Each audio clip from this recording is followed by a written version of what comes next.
Hello, welcome to RC Video Reviews. Today we're taking a look at the 64mm Dassault Rafale from FMS.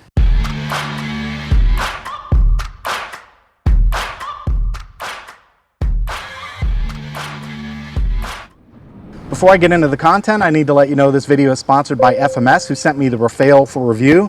And in honor of Father's Day, FMS is running a nice little sale. I'll have a link in the description taking you to the FMS website. It is an affiliate link, so if you choose to buy anything on the sale, the channel will get a little bit of a kickback, but it doesn't cost you anything extra. In addition to Father's Day and the Father's Day sale, there are also some Children's Day activities, and FMS has a survey on that page. If you use the survey, they'll enter you in for a drawing for free gifts up to $159. So feel free to try the survey out. Maybe you'll win a free prize. Thanks again to FMS for sending the Rafale out for review. Let's take a look at the model. This is a plug-and-play version with a Reflex V2 gyro inside, comes with the airplane. And in my case, I'm using an Express LRS Happy Model EPW6 receiver with VBAT. I've got a 4-cell 2650 battery, and that's about it in terms of the internals. The servos and the wiring were all set up in the plane. All you really have to do is screw the wings on, and you have to glue in the vertical stabilizer. You'll notice a little bit of alligator skin here. That's because the glue I used had a chemical reaction. I didn't have the right kind of glue, so I used a little bit of goop, and that's why it did that. So that's not a fault of the plane. It did not come that way. There's a couple little plastic add-on parts like this in-flight refuel nozzle, and the nose cone even pops off, so if you need to transport it for storage, you can do that. On the bottom of the plane, they include some snap-on armament, so you've got some missiles on the wingtips and on the wing outer, and then there's some drop tanks on the wing inner. The landing gear are not retracts, they're fixed landing gear, so you just plug the little wire into the hole here and swing it around into the clips, and that's true for both the mains. The nose gear is not a retract either, but it does articulate, so you've got a little grub screw, you slide that onto the nose wheel shaft, and that turns with the rudder, of course. And then on the left-hand side, more armaments. Here are the screws that I mentioned to screw in the wings. There's one right there, so 2 screws if you want to pop the wings off, and then you've got access to the motor and the EDF back here under the cover. So very simple design. I think start to finish out of the box, it took me about an hour to put this plane together, including the radio setup. Pretty simple. Pretty simple. Now, I've already done a control systems check on the plane, but I do want to give you a look at the gyro. I've got it in auto level mode, so as you can see when I pitch the nose down, both of the elevons pop up. So the elevons in the back there, right here and here, they pop up. As I pitch up to level, they go back to neutral. And then as I turn the plane to port, you can see the right aileron going up right here and the left aileron goes down. So the gyro setup worked great out of the box. That's one thing I do like about the Reflex gyros. They have these profiles installed. You basically have to do nothing. All you have to do is make sure your radio is feeding the correct output to the gyro to turn the gyro on and off. All right, let's fly it.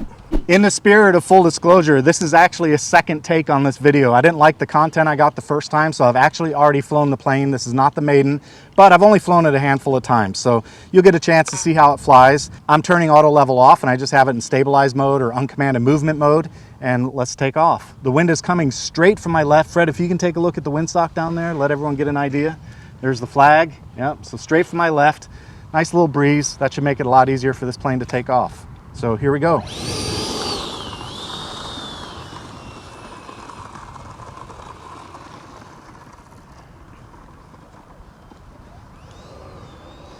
All right, lined up on the runway, taking off with the Rafale. Beautiful.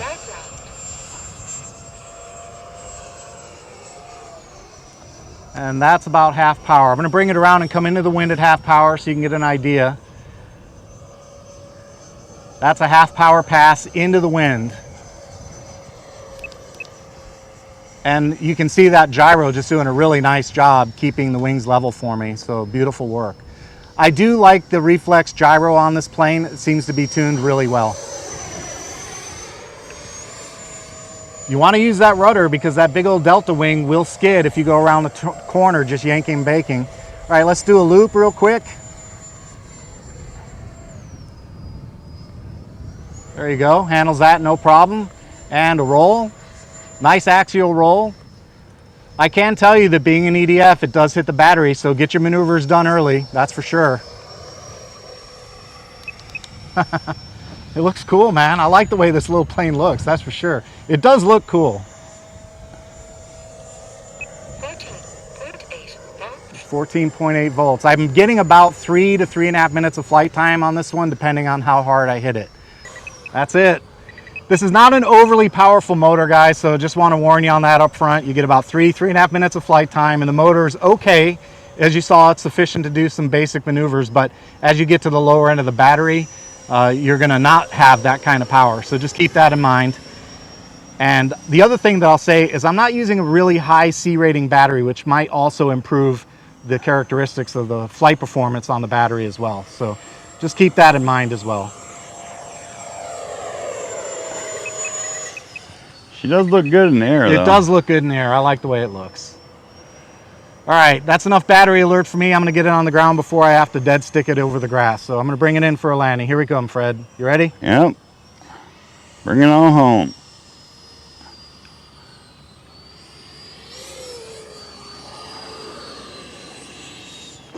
Nice. Nice turn. Ah, it's in the grass.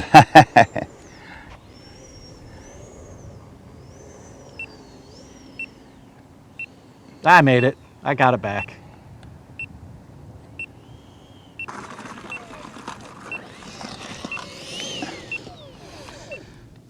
I just reset my timer, so I have it set for 3 minutes and 40, and you can see the battery is at 15.3, which comes out to about 3.85, very close to 3.85 on a 4-cell.